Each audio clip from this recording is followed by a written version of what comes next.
It's now time for Caged Minds Fight Hour on ESPN Radio 1017 The Team with Micah Frankel, keeping you up to date with everything in the world of combat fighting. This is where combat sports lives. And now, here's Micah Frankel. Good morning. Hello to Andreas behind the glass. We have a great guest in studio. It's fight day, UFC 326. Last night, Power Slap, BKFC Newcastle going on as we speak. If you have the BKFC app, tomorrow, Zuffa Boxing crowning their first world champion, mega favorite, and Jai Opatola, I believe, minus 1,800. All of the action, YouTube or Paramount this weekend. In the studio, we've had him in this time slot before. First time here for Caged Minds Fight Hour. The meme machine, Steve Garcia, joining us this morning. How you doing, sir? Micah, what's going on, buddy? Thanks for having me. Always a pleasure to be in here, in the studio with you guys, and love to chit chat about, MMA and etc. You know what I mean? So thanks for having me. Who knows where we're going to go this morning, and who knows what's happening. Like yesterday, we wake up and there's breaking news. PFL and Francis Ngannou, after this long relationship that included one fight, is now over. And the former UFC heavyweight champion, PFL super fight champion, is a free agent. What do you think of that news? Honestly, the problem about Francis Ngannou is that I think that he's collected enough money. I'm hoping he's collected enough money where it doesn't matter. But it's hard because the moment that you start transitioning to PFL and trying to dab into a few different things, you become less relevant. So I'm hoping that, that he's collected some pretty nice paychecks so that it doesn't even matter. I think that obviously he's one of the most dangerous dudes in the planet. I love to even see him come back to the UFC, squash whatever happened, prior to leaving, and hopefully, can have some really, really, crazy fights in the heavyweight division, because I do feel like the heavyweight division is struggling a little bit. So they definitely could use Francis Ngannou. The name recognition in the heavyweight division is at an all-time low. It feels like we'll just bring up the heavyweight division. We'll combine the two conversations. Later today, Dana White says they're announcing the White House card. Any chance you're on it? Honestly, I don't know, bro. I don't think anybody really knows. We just kind of all hope that, one of us are, what do they have in 6 cards, 6 fights? 6, and then he said maybe they'll add a 7. Maybe 7. So maybe 7. You never know. I always like to throw my name in the pot. You know what I mean? Just tell my manager, I'm like, hey, look, I'm available if they need me. So, I highly doubt that I'm in there. So, we'll see. We'll see what happens, brother. But it sounds like in the heavyweights, it could be the main event. It could be John Jones, Alex Pereira, especially when they announced that Pereira has vacated the heavyweight title. John's like, hey, I'm in negotiations. Does that sound like the right fight to make from your perspective? John Jones and Pereira? Yeah. Absolutely. I think on the White House, every fighter, or every fight, I should say, needs an American. You are literally fighting at the White House. If you have matchups that are not involving an American, I don't know what they're thinking. So, like, in my personal opinion, you need Americans. So who's the best American or the greatest of all time? John Jones. You need him. And honestly, if you're going to get anybody, and this is probably his last, showdown, get John Jones. You need him. And then who better to have as his adversary is Alex Pereira, this dangerous guy out of actually, I don't know really. Is he Sao Paulo or either way? He's from Brazil, and this dude's gonna come in and he's gonna try to steal the show. But I'll tell you what, I know that if John Jones has that fight, I guarantee you he's going to kill himself practically to make sure that this fight right here is almost an automatic victory. There was a lot of talk that it was going to be Justin Gaethje versus Ilia Topuria, and then there was the kind of leaks from the Topuria camp saying those negotiations for one reason or another had slowed down. So it really does feel like if you want to have an American, a prominent title fight for an American, and we love Steve, I don't think they're giving you Volkanovski on that short in notice. No. I think that it's going to be John Jones, Alex Pereira. It's an event that they want to make an all-time spectacle, and they want to make it stand out. Having the greatest of all time taking on a guy who could possibly become the first 3-division champion in UFC history, that feels like an eyeball grabber. The hardest thing about this whole entire situation is that this is going to be the fight card of the century. There has never been a fight ever to be on anywhere near close to the White House ever. Now this is the opportunity. Like, is there any other events that are going to be of this magnitude at the White House? I don't think so. I don't know of any. I don't know if you know of any. This is the first one. This is probably going to be the only one. You have to have the best. And if you don't have the best, there could be a lot of disappointment coming from this card. You know what I mean? Especially if you're going to only have 6 or 7 fights. They need to all be bangers. They all need to have at least an American. And all of them need to be almost fight night worthy. They should all be headliner worthy. Yes. This is going to be a stacked up card that should almost make it hard for the UFC to decide what they're doing with the rest of the schedule moving forward. Yeah, absolutely. But then you have to take into account, like, you're at the White House, so now you have to look at all the logistics. Now you got to look at, like, all right, man, like, how's their clearance look? How does all this other stuff look? Are they like hardcore criminals? Like, who's that one guy that who constantly gets freaking in trouble all the time? He has all the tattoos all over his face. Dumas, is it Dumas or? Sadiq Chris Dumas. Yeah, like, I don't think you're gonna see someone like that at the White House, bro. You know what I mean? Like, you just can't. So, like, there's a lot of other things that you got to take into account. I do want to see Gaethje and Topuria. That is a huge fight, dude. And honestly, everybody's counting out Gaethje, but dude, to count out Gaethje is bizarre to me. And honestly, fighting against Topuria, I understand why. However, Gaethje is always going to be a gamer. And if you have a focused Gaethje, nobody's safe. So you would like to think there is some validity to people saying they want to hedge their bets that there's an American winning, and maybe the UFC got scared off by all the talk that, Ilya could sleep Justin, and then we have a Spaniard celebrating in the main event. I would not put that in the main event. I would not. I would maybe Cole, if you want to put that in Cole. You're going to have a few different. You can't have like an all-male card now because, all the, I don't want to get into it, but like, you know what I mean? So like, you're all right, we need the best female fighter around. Who's that? Best female fighter Yes, around? right now. Well, right now there's an unfortunateness of Kayla Harrison just had neck surgery. Because if Kayla didn't have that neck surgery, you have to make Kayla versus Amanda. Right. But so I don't know if Amanda even wants to fight at the White House. Well, you have four more months, right, till June. Right. Is that enough time for Kayla? Because you know what, you need someone like that to have on that card. So if I was the matchmaker, whatever cases, I would be pushing for that for sure. Because if it's not her, then who? Who else are you gonna have? You maybe Ronda Rousey, but Ronda Rousey went somewhere else. So now you gotta have someone else. So then you got that, and there's only 6 fight cards, bro. Like, to be that selective, to only have 10 fighters, maybe 12 fighters. Wait, is that no? Yeah, maybe 14 fighters. Excuse me. I did go to school. Matthew, you have a day job. Just a little bit. But dude, you gotta have significance. You gotta bring it. You gotta be an American, and I mean, your opponent needs to be badass too. So I'm excited to see what they're gonna reveal on Saturday.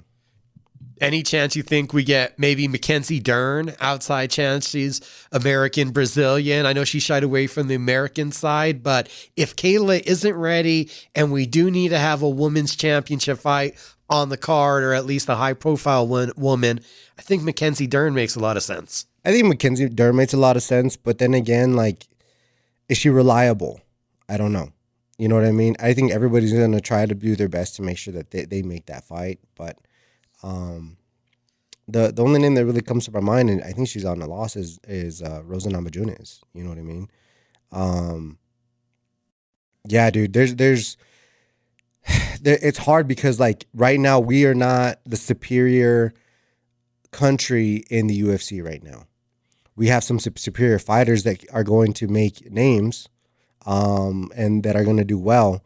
But right now at the top, John Jones is the guy. So I think he's almost, and I know Dana White doesn't want to have him there, but you kind of don't have a choice. You need him in there. You know what I mean? This is my opinion. If this was me going into this fight, I'm treating it like it's the Olympics. This is gonna be, I'm going in for the gold.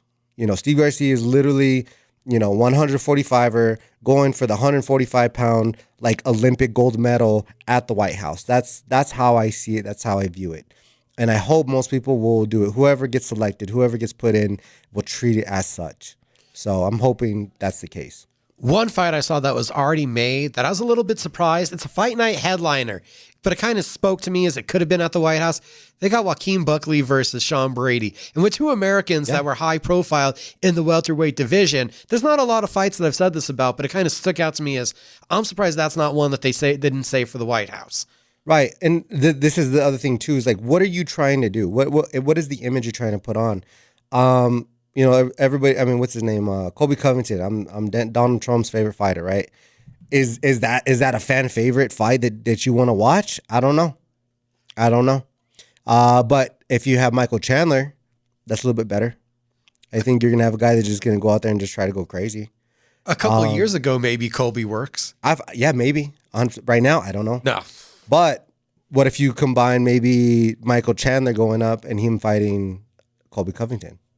You know, that's interesting. Oh, is it more interesting than even Bobby Green just called out Michael Chandler? And from a stylistic perspective, I'm a little bit more in favor of that one because Chandler's going to blitz at Bobby. And if Bobby doesn't get knocked out, he's going to knock out Michael. Yeah. That could be the 7th fight because that's only going to be a 4-minute fight. And are they going to get into this whole diversity thing and all this other stuff, right? So, like, there's a lot of things that they gotta try to, like, think about. I don't feel like Dana White's that huge into all this stuff. But in his head, it has to be massive. So how do you make it the biggest, best card of the century? Because they're saying this is supposed to be better than the Sphere. I wasn't that impressed with the Sphere. I think the production of the Sphere was great, but I don't think that the fight card itself was that great. That's my personal opinion, though. And see, I started off here with Francis Ngannou, and then we got into the heavyweights, and then we just got into the White House card. And where I started this off with, there's just the lack of depth and name recognition in the heavyweight division where it feels like Jones Pereira, though, is the only fight to be made, especially with Aspinall still seeing double, triple vision. Yeah. I mean, like I said, the heavyweight division is crazy right now.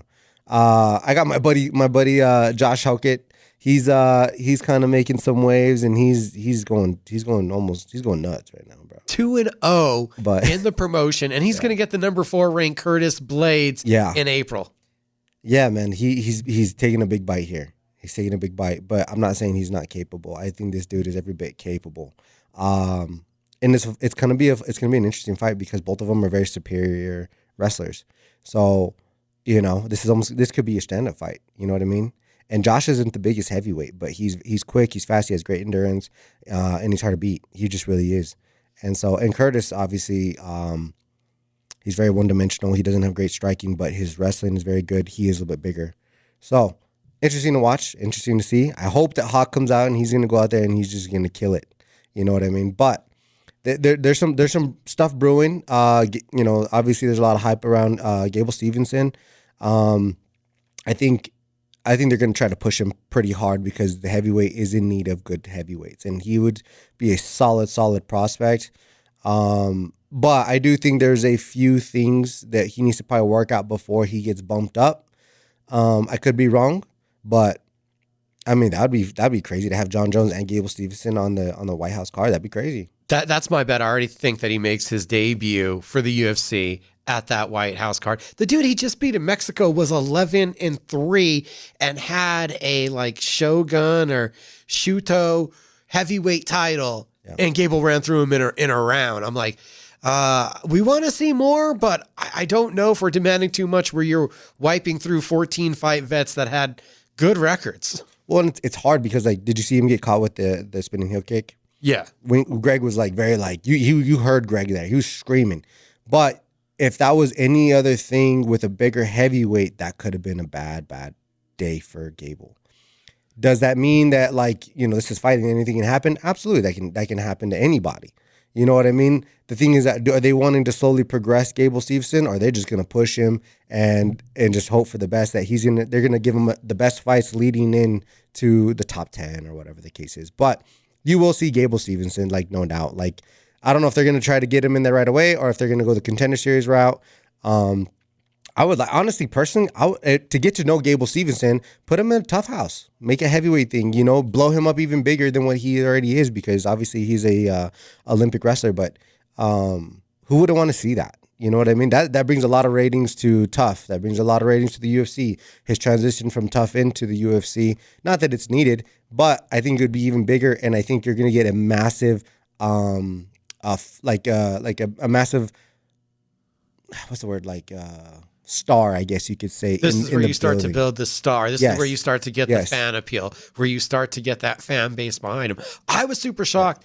Last fight, free on YouTube. It's not like, even with the John Jones connections, the Greg Jackson connections, it's not like they've just gone into LFA, Fight Pass promotion. They are literally taking fights wherever they can find them for him. Right, and that's the best thing they can do for him. They're trying to work out all the kinks right now, which is kind of crazy because normally you do that in amateur, but just because of who he is, they got to do it professionally. He's gonna get paid, so he's doing the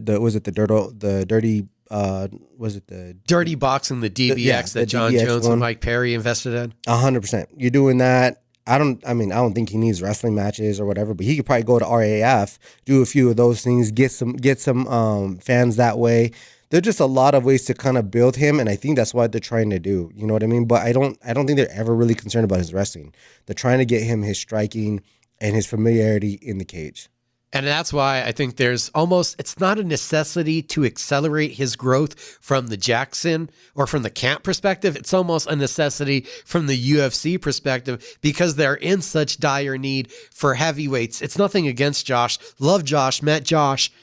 You didn't think 2 fights in, 2 victories, he'd be getting Curtis Blades. That, like we said, is such a jump up in competition and such a jump up in experience different. It just speaks to me how desperate the UFC is to cultivate new stars in that division, because we've had Gane, Aspinall, Blades, Volkov, Pavlovich for so long, and it hasn't helped grow the division. It's reduced the spotlight of the division. 100%. I mean, how many times are you going to watch Derek Lewis and Cyril Gane in the mix? You're going to see... it's hard because like Aspinall's kind of out of the mix now. John Jones kind of out of the mix now. So that leaves like 4, maybe 5 heavyweights that stand out. You know what I mean? So they definitely need to push the heavyweight division.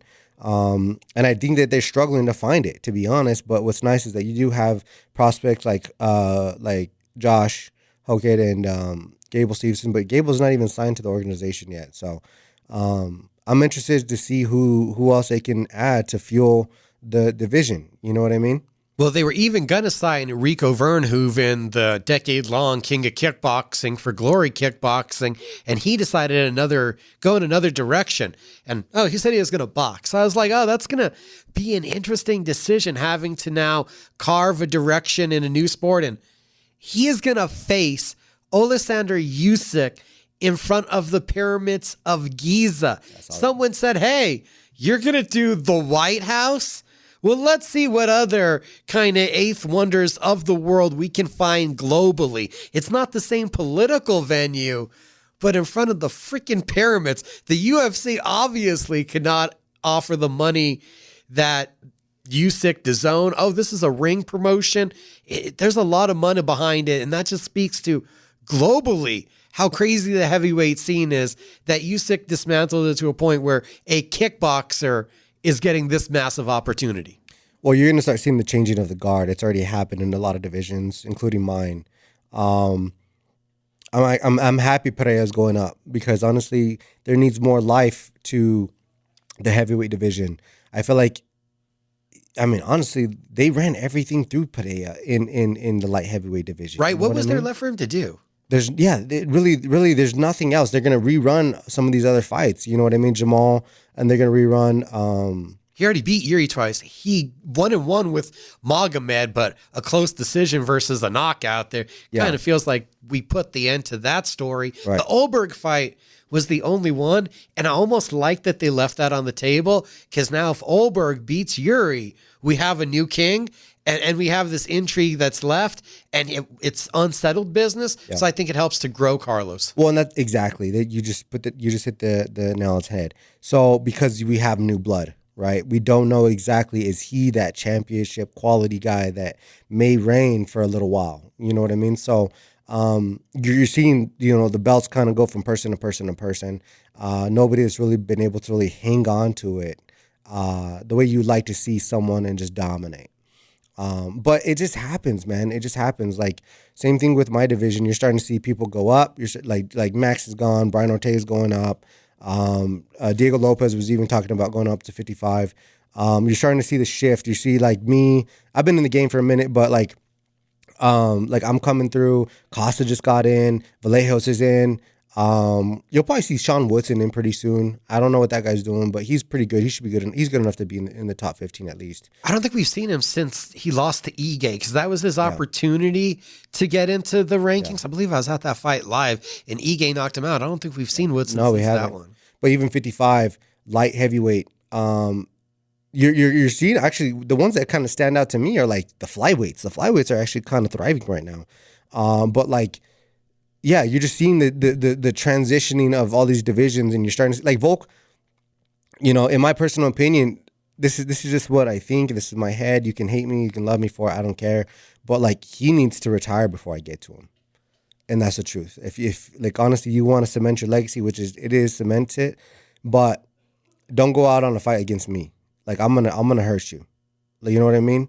So like, he needs to end his win streak or his reign of championship with like a good fight against like Leron Murphy. Get a win over Leron Murphy. Call it a day. Hang up the gloves. Go be a commentator or something. Whatever you want to do. Go start your own cooking show or whatever on Food Network. I don't know. But the change is going to be crazy, dude. And it's cool because you're starting to see the newer guys. The problem is that we switched to Paramount. So, like, how are they going to push? They got to push, like, a lot of us guys that are coming up.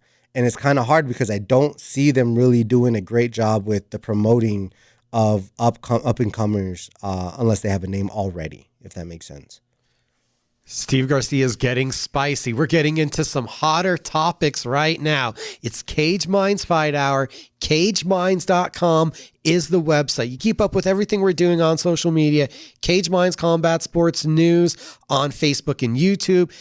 At CageMinds_CS and Instagram, X, Threads, TikTok. If you're watching on YouTube, the video is courtesy of Robbie Ray Media. You keep up with ESPN Radio Albuquerque 1017. The team is at 1017. The team across their social media. We're halfway through the show. We're going to preview UFC 326, talk about contracts and the featherweight division when we get back. A lot more to come with the Meme Machine. You're listening to Cage Minds Fight Hour. Let's get back to Caged Minds Fight Hour on ESPN Radio 1017 The Team. This is where combat sports lives. MMA After Hours, Pro Wrestling After Hours, My Fight Show, Cage Minds Fight Hour. Find them all at CageMinds.com. We got results up from Power Slap 18. Shout out to Chelsea Dodson coming on My Fight Show earlier this week and helping us preview that card. We will get to another UFC 326 preview here in a moment. Thank you, James Romero, for your picks and predictions earlier this week. He's actually 19-5 through the first two events of the year. The guy is tearing it up on doing his picks, at least. The picks and the bets are a little bit different. Sometimes you're like, maybe I like the numbers a little bit more to take a shot on a dog. Well, at least just predicting why it's 19-5. So he's doing a great job. All these shows you can find wherever you find your favorite podcasts. And again, shout out to Robbie Ray Media. That's how you guys are watching the video up on YouTube. The meme machine is in the house. He was talking about the featherweight division. I want to get back to that conversation. Do you believe the Evilov, the Ro Murphy winner, believe that is coming up on the 21st of either March or May? It's one of the M months. It's when the UFC returns to London. Not looking at the date right away, but from your understanding, that is the number one contender fight? Yes, that's what I'm hearing. From what you're hearing. So I do kind of like the champion's odds in that, in either one of those scenarios. As we are seeing Volk's getting older, his game isn't what it was. I'm still saying I kind of like his chances in those scenarios. I 100% love his chance against Evlov. I mean, Volk has like really, really good takedown defense. I know he had a few moments with Makhachev. Makhachev, but he's so much bigger. He's way bigger, and he still did pretty good. You know, first fight. Second fight, yeah, different story. First fight, though, did well. So, Evlov has no striking. All he has is his grappling and his wrestling. So, very, very one-dimensional. So, I feel like I liked his chances and his odds there. With Leroy Murphy, he's definitely going to be, you know, in a firefight. But then again, you just don't know with Murphy. Murphy's the guy that sometimes he does not care if he has a boring fight. He does not care if he has a fan favorite fight. He's just going to go out there and figure out his way to win. Kudos to him because it's been working. He's undefeated. He's done a great job. But like his fight against Josh Emmett was like super boring. His fight against Aaron Pico, he was struggling there for a minute with the onslaught that Pico was bringing until he figured out, Pico's, habits. So he's very intelligent. How is he going to fight Volk?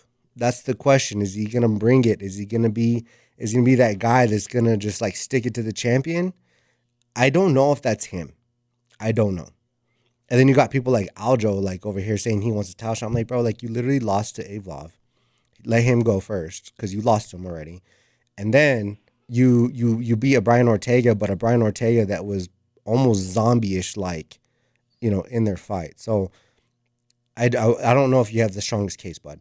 So I do think that the rightful people that should get the championship are in the London matchup, and I think Murphy's gonna walk away with it. His IQ is just better, unless Masvar's wrestling is just that good. You know what I mean? So I'm excited to see it, man. Who doesn't want to see what's going on in your division at the very top, and what the potential matchups there are in the future and stuff. So I'm excited to see it, and I think Volk should call it after one of these fights. I know he got a new deal, but call it after. If you win, just call it. I was surprised he didn't call it after UFC 325. It was set up perfectly, it felt like, with a winnable rematch where a lot of us were predicting that he was going to show signs of decline. You're in your backyard. It would have been a heralding, celebrated moment up there with Aldo running into the crowd in Rio de Janeiro. It could have had kind of an emotional send-off. I was surprised to not see it happen. Even more surprised to see that he has such a long contract extension. I don't think he's that long for the division. Is there a name yet that you're zeroing in on, though? Is there some direction that you get to go? Because we're both of the opinion that I don't know if Volk's holding on the title long enough to see you. I like to think he's gonna retire. That's what I want for him. Again, he's a grown ass man. He can do whatever he wants to do. But yeah, there's gonna be a change. If it's not this year, absolutely next year. Because if I just continue to do what I'm doing, we're locking horns. We're locking horns, and I'm not. And I have the utmost respect for Diego Lopez, but Diego Lopez looked worse in his second fight than he looked in the first fight. I'll risk getting knocked out, dude. I'll risk getting knocked out, but I'm coming for you. I'm coming for you, and you're not going to be able to breathe. I'm not going to give you moments of opportunity or windows. It's really who's going to make the error first, but ultimately, I'm coming in there to take your head off. You know what I mean? And I think there's a lot more people behind me as well that are going to start trying to push for that. Like I said, you're seeing these hungry kids coming up. And I don't know what's keeping Volk alive as far as why I'm around. Is it just money? What really is it? Like, are you trying to be what is what is so significant? Because he hasn't talked about it. What is the significance that you're trying to do? Because they call him the GOAT. Okay, well, what makes him the GOAT? Like the longest reigning champion, or that you beat Max Holloway, who was beating everybody? Like what are you trying to solidify that you haven't already solidified already? You know what I mean? So what keeps you around? And honestly, I think it's just like money. He's probably getting paid really well. So after a while, you lose the fire. You got guys coming up with fire. Like that's a dangerous game to play, you know? The featherweight division's in an interesting position, and for my money, you guys are one of the top 3 most exciting divisions, most compelling divisions in the sport right now. When we look at the UFC, I think there's bantamweight, there's flyweight, and there's featherweight. Traditionally, lightweight was in the mix, and I feel like it's just outside because with the Ilya being sidelined, we have an interim champion, and then we have Max Holloway this much, and you only see this many titles in pro wrestling, really, for one division. So I think the lightweight division has lost a little bit of that prestige. So I feel like the 3 funnest divisions right now are flyweight, bantamweight, and featherweight. Well, you got some bangers. So you got some fighters that are just willing to just go for it, right? So you got Lopez. Lopez usually goes for it. Gene Silva goes for it. I go for it. Josh Emmett normally goes for it. We got this new kid Vallejo. He seems like he's a gunner. He's going for it. So like there's a lot of guys that are just willing just to go toe to toe with anybody. So that's what makes I think our division fun. There's a couple of those other ones that are just like the stalemate guys. You know, you got the Aljos, the Yevlovs. You got I don't know what you would put Zalal in, but in the 55 division, you're literally looking at Makhachev. You're looking at, Dustin Poirier's not there anymore. Gaethje's like last fight. Max, hopefully, after this weekend, will have a solid push to the top. I would love to see that. And obviously, Topuria is the guy, but his situation's kind of up in the air at the moment. Yeah, dude, you're in this position. I don't know if Oliveira is going to stick around for much longer. Like I said, you're going to see a change. And a lot of these new guys are going to come up. I just hope the UFC does a phenomenal job promoting these guys if they want star quality athletes. But I don't know if they're doing it intentionally or unintentionally, because if you build a star too much like they did with Conor was almost bigger than the UFC. He was the one fighter that became bigger, more recognizable than those 3 letters. And Rousey was very, very close. So I think they tread a little bit, they tread lightly when it comes to who they're going to make and how big they're going to allow them to be, if that makes sense. Let's get into some quotes real quick and get some reaction from Steve. Max Holloway, he said, one time that will always stick out in my mind, when John Jones was put up to fight Francis, he said, pay me $10 million. The UFC said, we're not paying it. And Derek Lewis put his hand up and said, I'll do it for $1 million. The fighters undercutting each other is not helpful, was Max Holloway's point, because no one's going to push the money towards the top if someone's willing to do it for a cheaper fight. Everybody should have been on John Jones's side at that point. Yeah. How do you feel about those statements from Max? He's accurate. He's accurate. There's no way to really go about it this way. UFC as a business, they're killing it. They're killing it. They profit the most money. They don't have no competition. They don't care about anybody else. They got they have no worries that they're literally starting another venture in boxing. That's how good they're doing. You know what I mean? I'm not trying to undersell UFC or undercut them, because I am truly grateful for the platform that they do give me. But they know what they're doing for most of us. They pay us enough to keep us around, but not enough to feed us for a long time. It keeps us still hungry, and that we need to return, and still keep that hunger. You know what I mean? So I understand. But when you're comparing it to other professional, I guess, sports, you know what I mean? Because we'll always compare it to football, basketball, baseball, and we literally see like the worst end of it when it comes to the percentage of what's paid out. I think we're at like a 14% payout when you look at like majority of other ones, at least 50%. Talking about revenue split between the ownership to the athletes for the company, everybody, just to give you a full picture. Yes. And when you look at it that way, I mean, that's as a whole. And that's when they're saying that like Conor McGregor's underpaid. I'm like, what are you talking about? That dude gets paid tons of money. He does get paid a ton of money. But the fact that they're saying that as a whole that we're only getting paid 14%, that means that like he's underpaid. John Jones is underpaid. Alex Pereira is underpaid. Everybody at the bottom, dude, the starting pay for a UFC fighter is 10-10. And then if it's really, really like a crazy situation or a short notice fight or you have a really good manager, you're going to get 12-12. I got signed on at 12-12 in the biggest organization in the world. Okay. That's kind of crazy to think about. I think the starting pay should be a minimum of like 25-25. Give the guy at least an opportunity to make $50,000. You know what I mean? So that's just an opinion. I think there should be a whole lot more, but like you got to start making some sort of progress slowly in the right direction to kind of like shut people up more. You know, it's like, what are you talking about? We're signing these fighters. They're getting paid more. We start them at 10-10. Now we get them 20-20 or 25-25. We are working in the direction. Now you have something solid to like give the fans, give everybody else that wants to make money in this sport the reason to keep wanting to fight for them. You know what I mean? Not look elsewhere, you know, but there's nobody else to go fight for.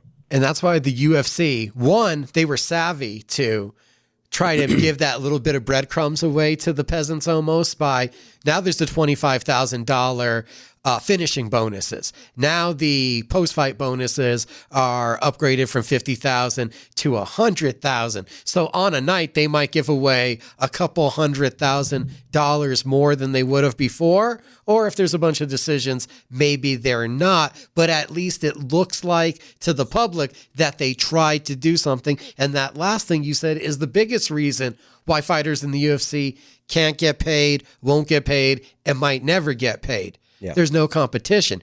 It's supply and demand. And if the UFC is the only one with the demand, they get to control what the supply really costs them. Where on the other hand, and we can bring him up, everyone's talking about $15 million for Conor Benn. Well, the luckiness of Conor Benn is Top Rank Boxing, Matchroom Boxing, Golden Boy. There were other suitors for his services that were willing to put up X amount of money, where we see how things played out for Francis Ngannou. Did the PFL ever make him that money, or was it the boxing that made him the money that he desired outside of the UFC, kind of questioning the validity of the MMA business? Yeah, man, all that stuff is on point, man. Like I said, I'm not trying to talk negatively about anybody. And everything that we're talking about is just factual. You know what I mean? Just facts. It's just factual. There's nothing that like I'm like, nah, the UFC's, you know, the best organization in the world and they pay their guys the best. I'd be lying. I'm like, in a sense, maybe not, because they are technically one of the best organizations in the world. And they probably are outpaying, but is it what you guys deserve? Exactly. Or are you really worth on an open market if there was the Yankees and the Dodgers? It's just the UFC right now. And that's what's hard, man. That's what's so hard, is because like they see you as a number, but so does everybody else. You know what I mean? But in my head, my number is the biggest number because it's me, right? So with that being said, I'm going to go lay my life out on the line, because that's how I literally go and fight that way. I'm like, all right. I make sure that all my ducks are in the line and everything's good to go, because I physically feel and mentally prepare myself that when I go step into a cage, I'm going to leave it all in there, so that if something bad happens to me, that was already known and I was already planning for that, if that makes sense. Thank God there's a ref, right? Modern day gladiator things, yada, yada, yada. But that's the truth. For a new fighter who maybe fought like how I fought for 10-10, I'm like, dude, you know, monetarily wise, that's not worth it.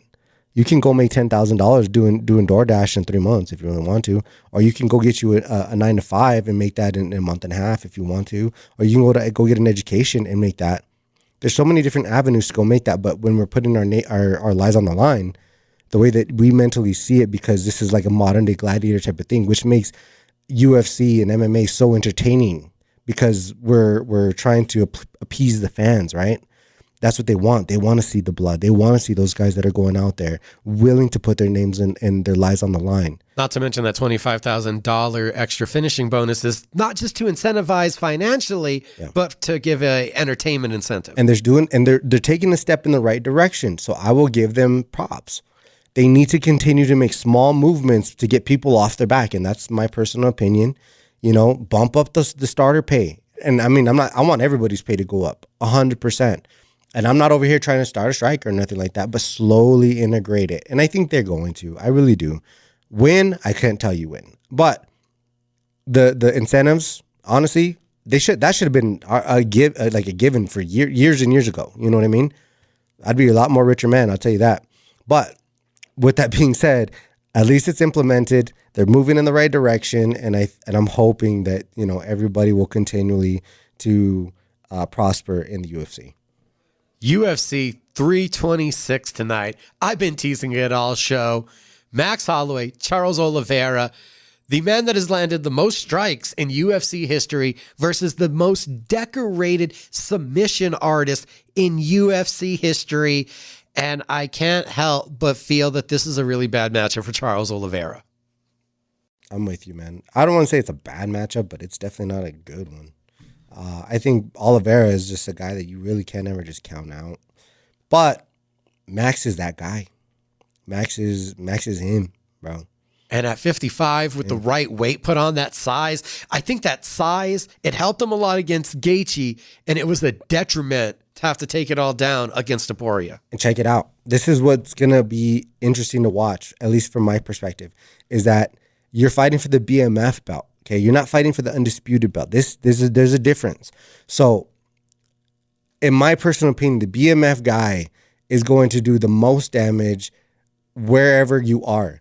Is Charles Oliveira going to try to take down Max Holloway? Is he going to have a grappling match? That is not a BMF-worthy opponent if he's going to do that. He should not be given that opportunity if he's going to do that. If that is his plan, that should not happen. Do it for the gold. Do it for the gold. But this belt, they need to like protect it. You know what I mean? The guys that went in there were the guys that were willing to lay it on the line and just go, toe to toe with strikes. And I'm not saying ground and pound's not a thing, but I don't see a path for Charles to beat Max on the feet. I just don't. I thought the same thing. And I watched Charles Oliveira get bopped around like a wacky tube arm man by Justin Gaethje. He had just missed weight. And then all of a sudden he landed this uppercut that rocked Gaethje, and he took his back and got his neck. So I want to say that I'm heavily on the Max side, because I think the only way for Charles to win, because I don't think he can just get a traditional takedown. It has to be some kind of strike that Max doesn't see coming, probably like an elbow or a knee. It has to stun him, and then in a transition, he gets caught in a submission. That's the only way I think Oliveira can win a fight against Max. No doubt about it. But do we want to see a grappling match for the BMF title? I don't think he shoots a takedown intentionally. I think he's going to get buzzed. I think that Max has that much more power now up at 55. Yeah. I think we're going to see a takedown, but I think it comes as more of a reactionary takedown, like, oh, where's my legs? Yeah. No. I just hope that like both sides bring it, and I do think that they will, and I hope that they understand like what they're fighting for. You know what I mean? But it is what it is. Again, that's all my opinion. That is like what I want as a fan, not just as a competitor, but as a fan. I love watching these fights play out, and I want to see a scrap between Max and Oliveira. It does not look good from on paper that to do that with Max. It's just not. And Oliveira is, he's been a little chinny. He's been dropped every time, but it kind of wakes him up, because I think the same thing happened with Chandler. Same thing happened with Gaethje. So you know what? He's still dangerous, but Max is that guy, and I just don't see him losing to Oliveira, at least on the feet. May 30th, El Paso, Texas. Breaking news yesterday. They're doing the rematch, everybody. Stephanie Hahn, Holly Holm 2. Stephanie was having a really good night in the first fight. Steve, what adjustments do you feel Holly needs to make to get the rematch? So obviously, it ended unfortunately. I actually went out there to Puerto Rico to help corner her. And yeah, I'd probably say she was losing more of that fight, early on. Holly was just kind of very, very, a little too aggressive. And Stephanie Han was able to capitalize on it and just kind of counter her a lot better. She used a lot of check hooks on Holly. And we've kind of seen that even in the MMA world when it came to like Shevchenko, when she fought Shevchenko, that was like kind of the thing that was happening. But Holly started making adjustments about midway. She was kind of leaning a little bit over her shots a little bit. So there's just small little adjustments I think Holly has to make, and not just be so adamant about getting her, because I'm like, Holly, you're gonna get her. Just give it a second. You have 10 rounds. Don't be so adamant to get her out in the first 2 or 3. And which is kind of weird because obviously Holly's been a more of an endurance fighter, and she was we've helped her the whole camp and she looked great. But some of those nights, and I will say this is behind the scenes, so you guys can hate on me if you guys want to. I was in the back, and the referee was there, and dude, this referee did not like Holly. Did not like Holly. Holly lost, if according to them, because of the cut, blah blah blah blah, whatever. But bro, we went in the back, and Holly's like just sitting there, and they do the referee discussion, and this referee's like, "This is MMA, not boxing, Holly. So you know what that means, right?" Just straight out the gate, and Holly's like eyes were just like, "What? Like?" She's like, "Yeah." She's like, "I understand that." He's like, "Yeah, I just want to make sure that that's clear." And I was like, "Oh man!" I was like, and then luckily Holly said something. She's like, "I've been boxed. I boxed 10 years before I went to MMA." He's like, "Okay, good." And then he made another comment that was like, what did he say? He said, about fouls, and he says, if you make a foul, whose fault is that? And Holly's like just looking around, and she's like, "Mine." He's like, "Exactly. If you have a foul, that is your fault. You listen to me and you do what I say." And I'm like, "Yo, you need to calm down. Just bring it down a second." Like, it just did not, like, the energy from this man just did not seem like just straight. It was just like kind of aggressive. And so like me and Wink are like looking at each other, and like I'm looking at Holly, and I'm just kind of just reading her energy because she was kind of thrown off a little bit. I was definitely thrown off. Obviously the fight played out, whatever. But in the back, I'm just like, this is weird, right? I was like, this is not normal. And and Holly would never say anything like that because Holly's always going to be like, it was me, it was me. And it was, I totally understand. But I mean, I'm her friend, I'm her teammate. I went out there, tried to help, and I saw that, and I'm like, bro, this is weird, bro. So this time around, it's in El Paso. So I do think that, it's going to be a better situation. Obviously, Holly's got a few adjustments to make. Obviously, Stephanie Han's going to go out there and make her adjustments, but I do think this is going to be a much better fight, and I hope that, we can come out with the W. It's great having you on this morning, Steve. Thank you, man. Cage Minds Fight Hour. Get over to cageminds.com. Cage Minds Combat Sports News on Facebook and YouTube, at CageMinds_CSN, X, TikTok, Threads, Instagram. Shout out to Robbie Ray Images. Everyone listening to 1017 The Team, you guys have a great day. So your hands go numb and they cramp like the fans in the stands. The story is. Thanks for joining us for Caged Minds Fight Hour on ESPN Radio 1017 The Team. Be sure to tune in again next Saturday from 9 to 10 on your locally owned and operated station, ESPN Radio 1017 The Team.